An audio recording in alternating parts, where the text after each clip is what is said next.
Thank you and good morning. And before I go into the details, I would like to compliment the Webtrekk team for putting the summit together here today. It's a perfect venue, it's great catering, great service, and it's just nice to be here. So many thanks from our behalf.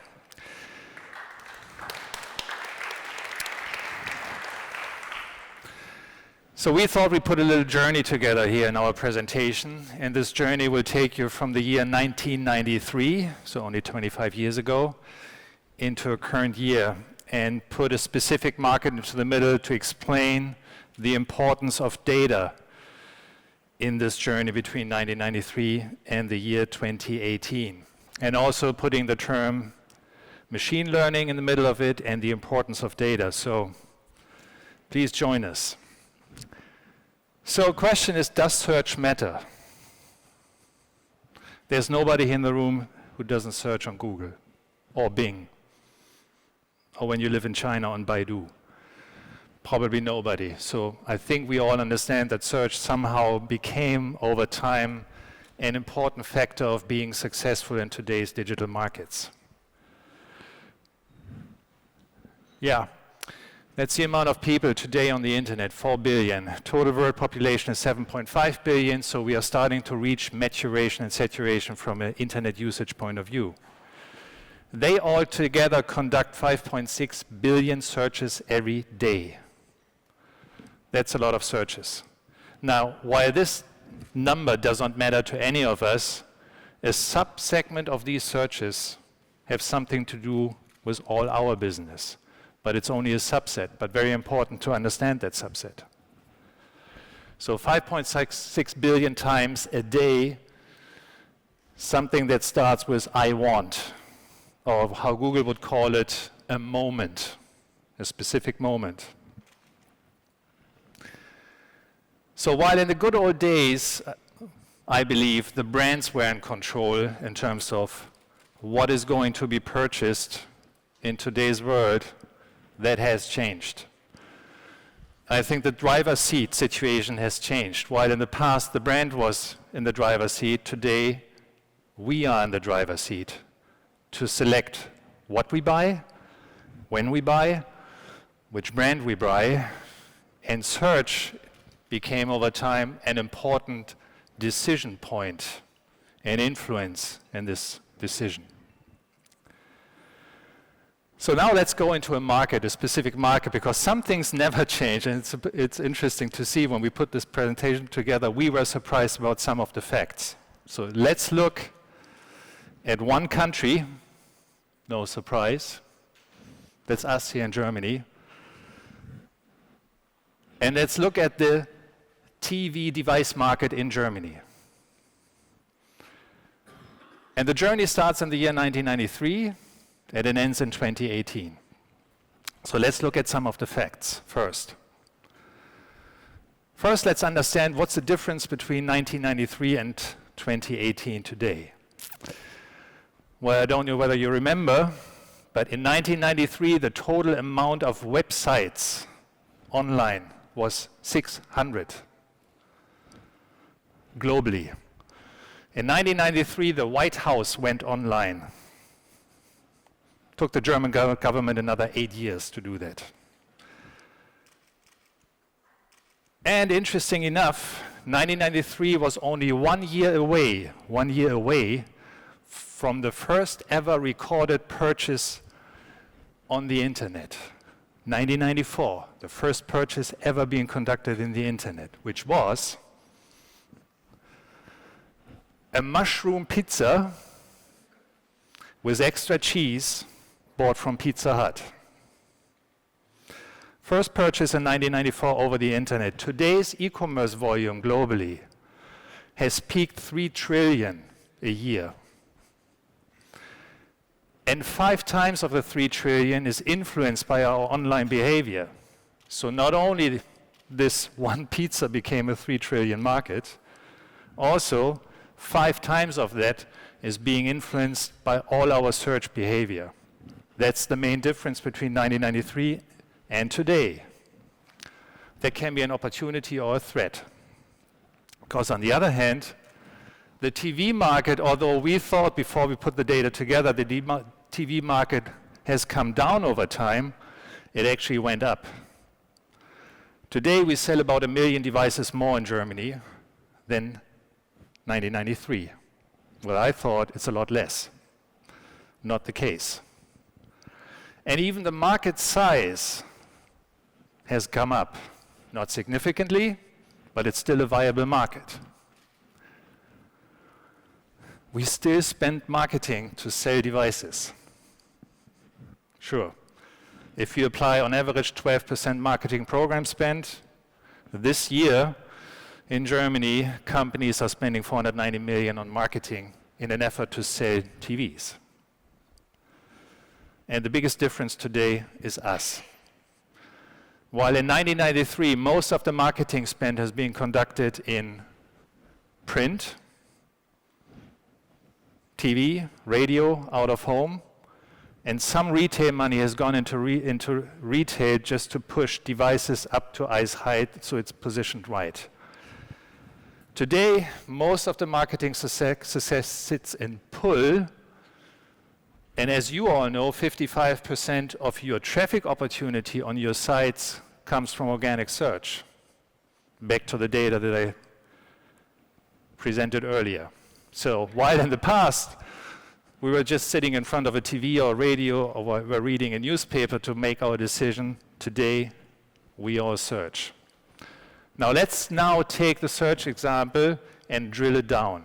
We are still in the TV market in Germany. We will touch the US market because it's a lot more difficult in an English presentation to use English search terms than German search terms, but we are still in the German market. So this happens every day. Somebody enters flat screen TVs in a Google search. Now that's a moment. But we are all very different people. Not all of us would use that term in the US to start searching for your next TV to buy. In fact, if you apply machine learning to that one term in the middle, flat screen HD TVs, if you apply machine learning and train the data for more than 2 years, you see the entire set of related search terms categorized by search intent that are related to this term. So instead of just focusing on one specific term, like flat screen HD TVs, you actually have to understand the complexity of our search behavior as a total. So while we all have the intent to buy a new, not all of us, but some of us have the intent to buy a new TV, the words, the terms that we use for the very same intent has a drastic variety. Not to capture this variety or not even to be able to understand that variety will all lead us, or lead you, writing the wrong piece of content. So let's grab one of the related terms, flat screen TV sizes, and just looking at data, you immediately get some understanding what the search volume is, what the average CPC is, and what the search intent is in your customer's journey. You also see the seasonality in just one term. And it's probably no surprise to us that the peak demand for TVs is in November. Well, the question is, do we all manage our sites according to seasonality? Are we prepared 3 months before November having the right piece of content that connects to the demand? That's the main question today. In most of the cases, what we see, the answer is probably no. Do we also understand, and again, these are the US benchmarks, who captures most of this traffic today? And if you look up the screen, if you're familiar with the US market, it's interesting to see. Up there you see Best Buy twice, so they cannibalize themselves on traffic. That's not that smart. You see Best Buy, the equivalent to Media and Saturn market here in Germany. You see Walmart. Is there an equivalence to Walmart in Germany? I don't know. Big retailer. You see Target a competitor to Walmart up there, and you see Amazon. If you do the same in Germany, Amazon would rank number 1, right? So this is just the competition for one single term, let's not forget it. But to understand who is trying to grab this traffic, in what intensity is important for your content and SEO strategy. So, back to the German TV market. And that's now the confusing part of it. That's either an opportunity for you or a threat, whether you use the data or don't use the data. The German population on Google is using 35,000 different keywords in their effort to buy or to make the decision to buy the next TV. 35,000 different keywords. It's no surprise because we are all very different. We never use the same term than our neighbor. We have our own understanding and thinking patterns. So, but not to understand the complexity of the 35,000 keywords probably will lead you to fail in your effort to create the best possible content for your customers' buying journey. The total search volume for these 35,000 keywords in Germany on an annual basis is 20.9 million searches. For the category, I want to buy a TV.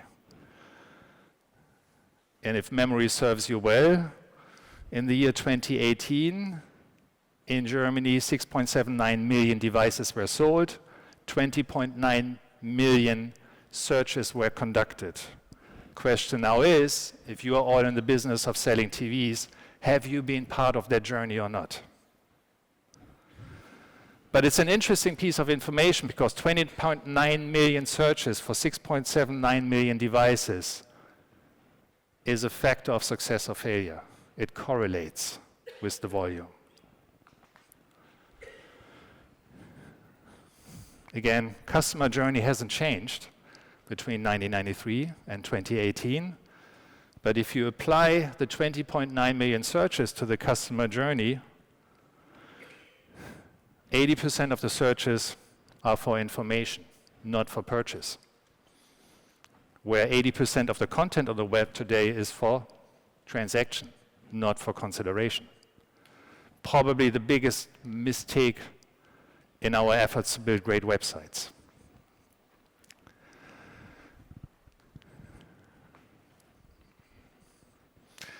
So that's the first Google result page in the US for best HD TV.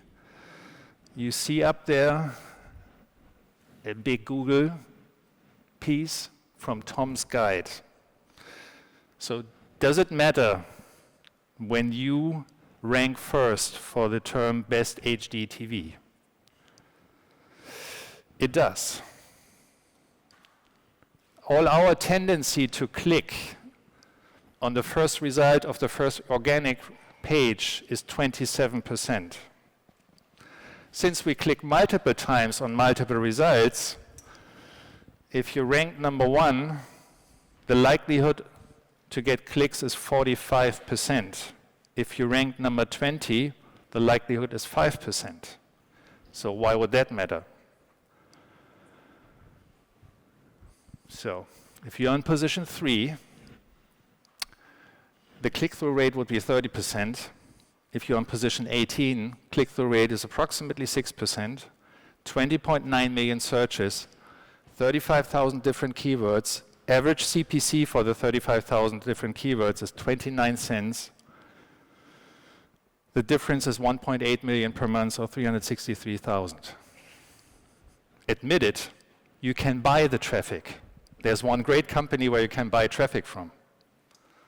It's a much better effort to earn the traffic. Again, 55% of each website's traffic opportunity is organic search. There are big brands where the number is a lot smaller. There are smaller brands where the number is a lot higher. But not being part of this journey of your clients, again, would be a drastic failure in your effort to create some success. Now back to the question, how to do it. Again, if you remember, best HD TV keyword, and Tom's Guide showed up in the US, ranked number 1.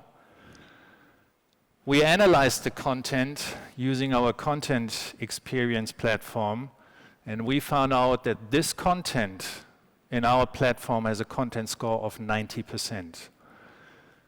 It has a better than ideal word count, has a very good sentence structure. It has a 70% keyword coverage for that piece of content and very few repetitions.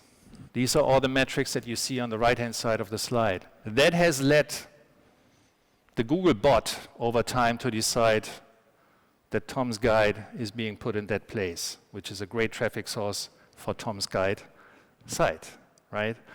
So again, what you see inside the content experience scoring system is a result of a multi-year machine learning effort.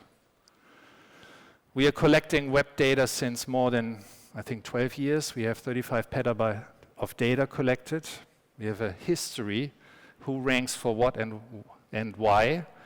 And now, in today's world, applying supervised or unsupervised machine learning models to that amount of data gives our clients the insight that they need to be successful.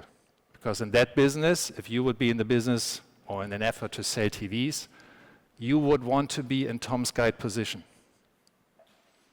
Or in other words, you would have to be, unless your pockets are full of money and you can spend the money every month to buy traffic. That's great until your budget dries out. Because the moment your budget dries out, the traffic is gone. So earning this traffic is a lot more efficient and a lot more lasting than just buying for it. Looking for more data? There's always more data in a confusing world. You can constantly look at your competition. You can benchmark yourself against the competition. You go into the details of the categories that you have. There's an enormous amount of data, and it can sometimes be very confusing. But again, and this is why this whole summit is called the Data Lover Summit, the data lovers in this world, leveraging this data, create success for the enterprise in an effort to sell TVs, right? And once again, there's no difference between 1993 and 2018 in terms of volume of TVs, value of that market, and also marketing program dollar, all available.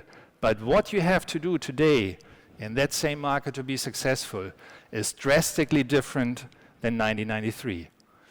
The best-selling TV that I found out on the great internet in the year 1993 was a piece that was called Panasonic One.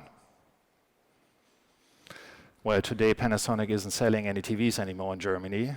They are only selling TVs now in Japan, but not in Germany anymore. Other brands came up.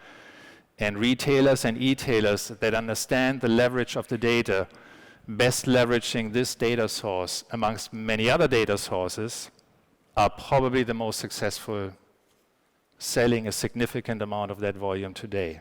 So that's our opportunity, but without understanding and then using the data, because understanding is just one effort, then putting a plan in place to create content that relates to your customer journey is a lot of hard work, but it's very rewarding. So no doubts, data not only creates understanding, it is a significant factor of the success of your business selling TVs in Germany. Good luck. Thank you.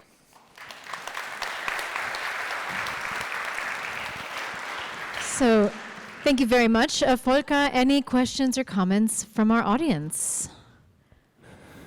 Yep, just a moment. Oh, another microphone coming. Hopefully this time it will work. Can you hear me? Yes, hi. Thank you. Thank you for coming. I was just wondering if you could talk a little bit about how you deal with too much data within Searchmetrics. I know it's a very complex tool, and a lot of clients I've worked with, and even for myself, it's just so much information. Yeah. So what do you do with when people come to you with this problem? Yeah. Well, my strongest advice in that we have way too many data. It's an ocean of data. The one conversation that an SEO professional needs to have in every company today is a conversation with his or her CEO. What are your business objectives? What is important for you in the next 3 months? And all of a sudden you get a guideline what to do. And we once had a conversation in the US talking to Under Armour, it was. And the CEO said, we need to sell more t-shirts. At that point in time, the Under Armour website had 2.5 million pages.